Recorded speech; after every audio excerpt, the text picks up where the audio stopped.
And here are the standings after round 5 in the third Sinquefield Cup, the second leg of the Grand Chess Tour. Lebanonians come back, 3.5. Tied. Magnus won today, 3.5 as well. Right behind him is Topalov and Gary. Gary, I'm a little surprised he's this high up. And my buddy at 2.5, Carl Nakamura, as well as Maxime Vacher-Lagrave. Fabiano Caruana and Grishik with 2. Wesley So and Anand with 1.5. A little surprised at Vishy. I thought he'd be up to 2.5 by now. 2.5 anyway. Anyway, folks, there's the standings after 5 rounds. Hi, folks. John Cordisco back again. Wow, what a game. It's a great tournament. Oh, my God. There's been a ton of great games. Round 5 of the 3rd annual Sinquefield Cup. The second leg of a 3-leg tournament called the Grand Chess Tour. Over $1 million in total prize money. This is a hell of a game between Veselin Topalov as white, former world champion, and Fabiano Caruana, top world-class player playing for the U.S. Let's get to it. It's going to be a Berlin, but don't roll your eyes because it's not one of those normal Berlins. At least the game morphs into something really interesting. I want to mention there's a short interview with both players at the end of the video, so stay tuned for that. Bishop b5, you've pretty much seen this a couple of million times, but it's not the typical Berlin. Knight e7. You know, I like Vladimir Kramnik a lot, still do. But I'll tell you, I think he's ruined e4 with all these Berlins. d4, pawn takes, bishop comes back, rook to e1. Okay. I like this version of the Berlin a lot better than the usual versions for white. Nice center for white. Yeah, the knight on d2 is blocking his dark squared bishop, but he's okay. Black's going to develop his light squared bishop, so he'll be set. So it's pretty good. About even game. Here, advantage for white. Bishop g4, he finally gets the last bishop out. h3, bishop goes back. Now queen to b3. It's a good spot for the queen, number 1, and number 2 is it stops that annoying pin with the bishop on h5. d5, e5. Okay, that pawn's backward on d4, but he's pushing black back. Knight to d7. a4, queen to a4 is pretty much the same, but I like a4 better, and that's what Topalov did. Queen had gone to e4 after c6, bishop f1, rook e8. Pretty much the same. a5, blocking that off completely. Now, oddly enough, the queen goes back to d1. I don't know. Bishop d3 looks okay. Rook to b1 I like. Queen to e3 is also interesting. But queen went back to d1. Okay? He's Topalov. Who am I going to question him? Knight to b8 is going to reroute the knight. Knight to b3. Here it comes. Well, he's pretty active here. Knight on b to c6. Bishop g5, pinning the knight. Now you see you chase off the bishop. He's just going to come back. And you don't want to do this with this backward pawn. h6, bishop, queen to c8. He wants no part of that. g4, Topalov is going for it. Now he's in the lead in the tournament right now. And I think he's, for doing a guy in his 40s, he's doing pretty good. I'll tell you, the last couple of years, he's really been on fire, especially the last year. Don't forget, he won the first leg of the Grand Chess Tour, Norway Chess. Bishop g3, rook c1.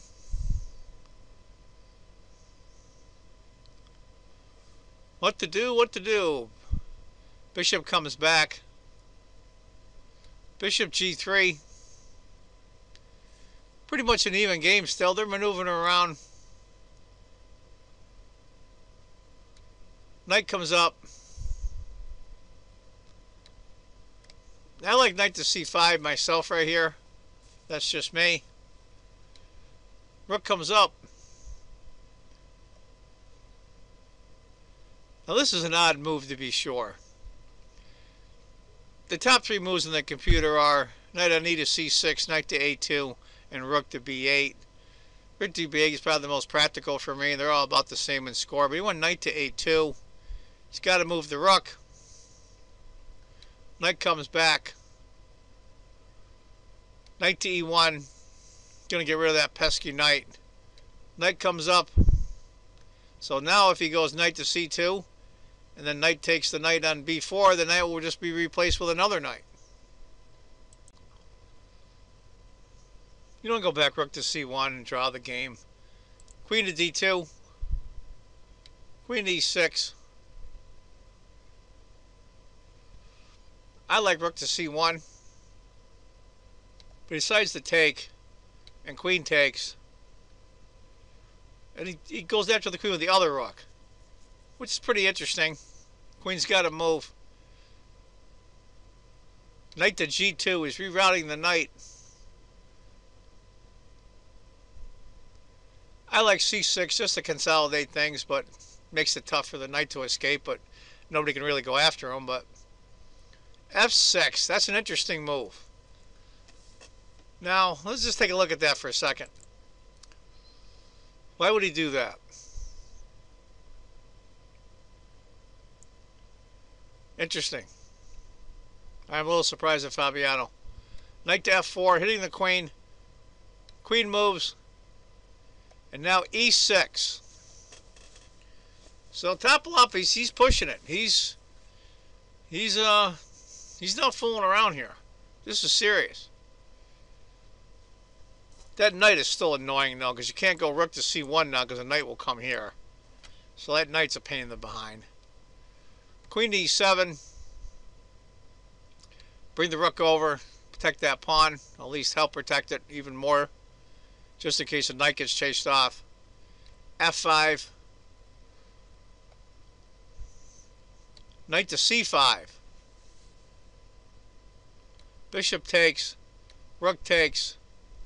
The pawn had taken rook a to d8 and knight to h5. Small advantage for white, but this is a weird position. Weird. Very strange. After rook takes c6, just to shore up that side of the board, rook comes back because that file is really not much use right now. g5. Now, this is the turning point in the game right here, I think. What would you do as white? Knight to h5 comes to mind. Maybe g takes f5. Get those two passed pawns. What to do? What to do? After pawn takes.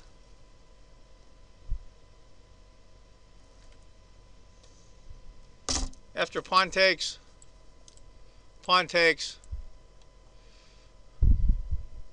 Queen takes maybe. It's a pretty good attack on the black king. He goes knight to g2.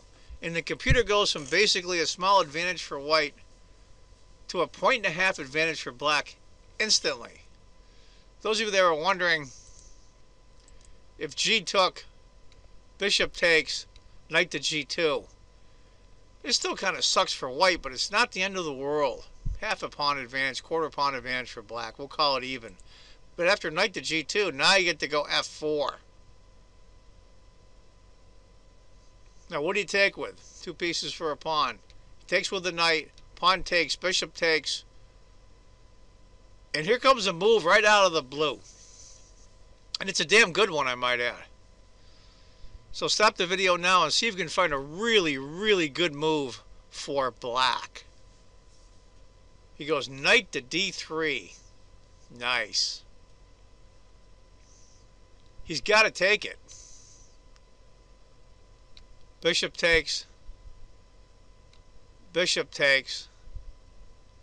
Rook f3 to guard the bishop. Rook e3. Rook takes. Queen takes. Now Topalov, is in a world of hurt right now. 3 pawns for a rook. Now, can he pull this off? You've got these pawns marching down, coming down. Can he do it? We'll have to see.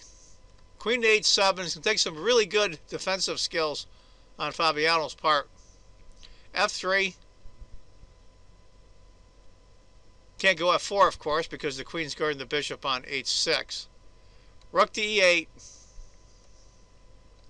h4. He's trying to get these pawns. It's just taking too long to get down the board. Queen to g6. He's doing everything he can to stop their advance. Now the f-pawn can advance because the g4 pawn's in pre. Now it goes without saying, right now the computer shows it over a 2-point advantage for black. It goes without saying, that's what play that the computer likes. We're not computers. We have emotions and feelings while we're playing, and sometimes we don't make out. So I think Topalov might have a chance if Caruana miscues. e7. Look at that pawn all the way down there. Now he's on a dark square. Queen to d6. Now white can protect him with his dark squared bishop. Goes after the queen. Queen takes. Queen takes. Queen e1 check. Those of you that are wondering about taking the pawn here, disaster. Check. King f8. Bishop checks. King e7. Bishop checks. Queen. You lose the queen. It's over. So those 3 pawns aren't so free. Queen f1. Can white hang on? Queen takes. King takes. Rook f8. Now he's going to pick up one of the pawns. And this is where I think the pressure gets to Topalov. Bishop d2.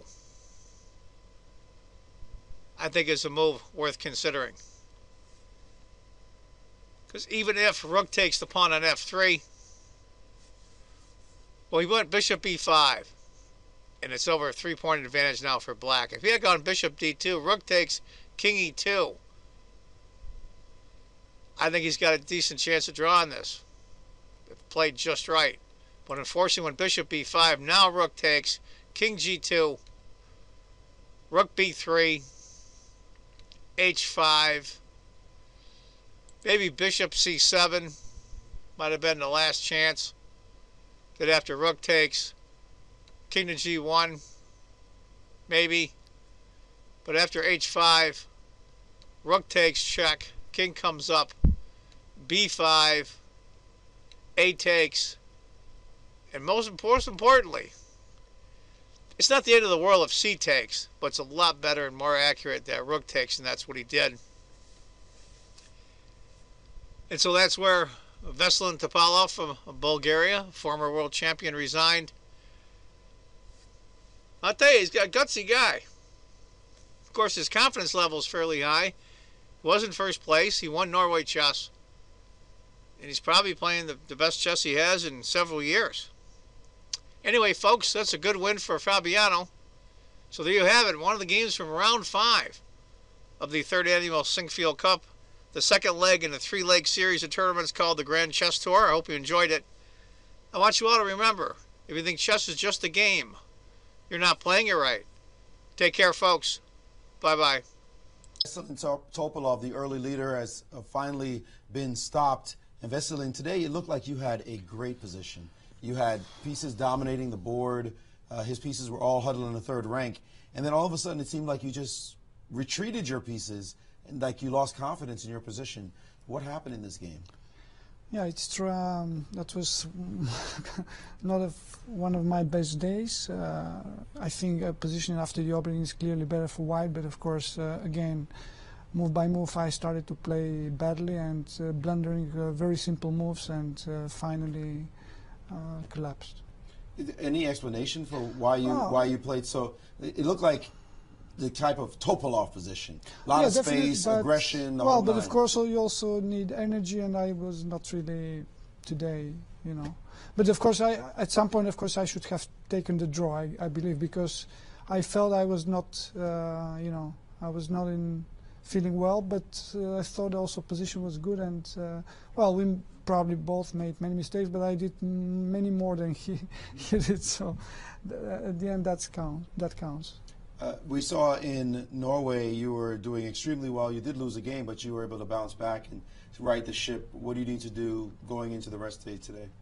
Oh yeah, relax. No, but really, I kind of believe that I was slowing down. Even the last games yesterday, I didn't play so well, even though kind of escaped, but need some energy, really.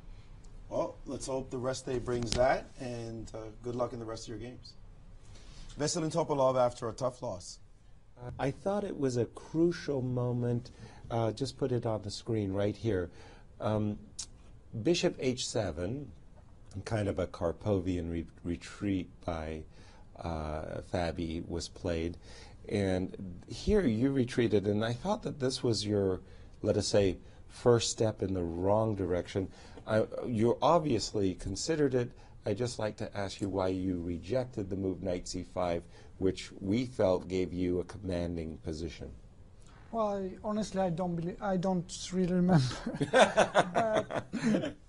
No, but it was clearly a very big mistake to allow the knight on b4. For some reason, I thought he was going to place the knight on e6 and to block the position. And again, knight b4. So you had expected the move knight d8 to e6 when he played the move knight b4. That was a surprise for you. Yeah, and again, I started to miss. Still, I believe white is better, but now he wants to, he's actually threatening to constantly attack my rook, and then I can, of course, make a draw, but I was looking for something else. And again, I was missing very simple moves. For example, again, here, yeah, I think probably I should take the draw because he has already some kind of activity, and it's just a complex position. But then I thought knight e1, and now it should be good for black. I didn't like my position now, and it was just, it happens when you have such a big advantage after the opening that you don't want to make a draw. But I believe it's a psychological mistake that you have to stop, realize it is over, and continue. Just you were playing out of inertia that you had this nice advantage, and then suddenly you kind of lose a little objectivity. I had such a big advantage earlier. I've got to win it. I've got to press. Exactly. All right. Well, thank you for that. Fabulous Fabi wasn't playing so fabulously, but today you defended and managed to win a game against a player you defeated twice last year. What's the explanation for why you've done so well against Topalov in recent years? I mean, I've lost a couple games too, but he always goes for a fight, so it's pretty natural that you'll have a lot of decisive results. And against him, I don't think we have many draws. Our last game was a draw, but besides that, we've had so many, close fights which ended either in his favor or in my favor. And today, I was very worried. He seemed to have a good position at the opening. After g4, you played bishop h7. It seemed like he had many options, and just then he started curling up and backing up his pieces. Well, it's a complicated position, but yeah, at some point, after I got knight b4 and then knight a2, knight b4 back, I thought that I'm probably not worse. And and he played on with knight e1. He could have taken a draw, but maybe it was the right decision to play on. And it was only after he played e6 that I suddenly felt I'm getting somewhere. I was very worried about my position before that. After e6, it remained very complicated, but still it wasn't good for him. And I think knight g2 was just a mistake. He had to go for gf. In that critical position when you played the bold move g5, that was taking over the initiative in that position. You had already played f5. Yeah, but he had to play g takes f5, give up the knight, or I could take bishop takes f5, and it looked pretty unclear to me. After knight g2, I thought I was probably winning, although it was very difficult to convert this. When you saw the position when you were ahead by a rook, did you think this is going to be easy? No, I thought it was very difficult because his pawns are just so strong, and actually he doesn't even play for an attack or anything. He just has positional compensation. If he can get his pawn to f5 with a bishop on e5, it's he might even get better. You know, I mean, my king is kind of chronically weak, and he has this avalanche of pawns. So I had to play accurately, I think, to win. And then you suddenly had this rook ending, which was definitely winning. Yeah, after I saw this rook f8, I mean, I had to calculate this a bit in advance, and after I saw that I have rook f8, winning f3 and then going for b3, I thought it should be winning because the rook is just collecting all the pawns. So you've got to win. I mean, that's got to feel good in the competition. So what did you do to get your mind right for this game, and what do you need to do going to the rest day? I mean, I did the most I could after a really bad start. I think I played pretty much normal games since I lost the first two. I mean, they haven't been perfect, but I haven't done anything terrible.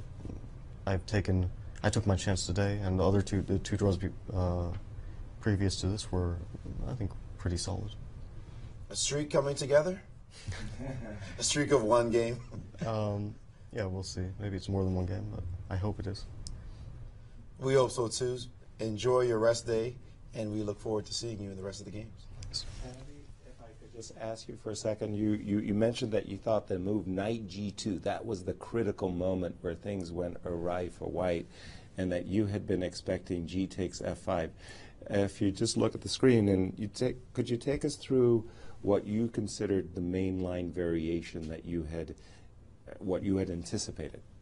Well, I was planning to play bishop takes f5 here. Because, I mean, gf4 is also critical, but after bishop takes f4... gf, bishop f4. And now I have, let's say bishop takes f5 is normal. Bishop takes f5. And now bishop h6, I think, was the move I looked at. And, I mean, rook f6 is playable, but it looked very unclear to me, and I was worried I might get worse here. Because of your exposed king. Yeah, and my knight on b4 isn't doing much for the moment. So you thought that you would not take his knight, but rather you were going to play bishop takes f5, yes? Yeah, and now I think he has to play knight h5. Okay. Maybe he thought the knight was getting trapped on h5, but after bishop g6, he just protects it with queen e2, Okay. or queen d1, and queen e8 runs into e7, which is probably winning for white. Oops. So instead of that, after knight h5, I was looking at bishop e4. No, instead of bishop g6. Yeah, here bishop e4. All right. Bishop e4. Yeah. Which threatens queen takes e6, stops f3.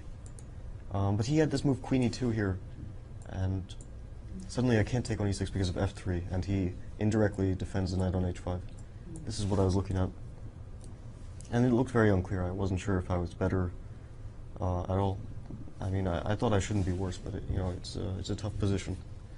So maybe after queen e2 I have to find something subtle, but it's not easy. Thank you very much. Thank you. Very difficult position, absolutely, and a lot of complications there.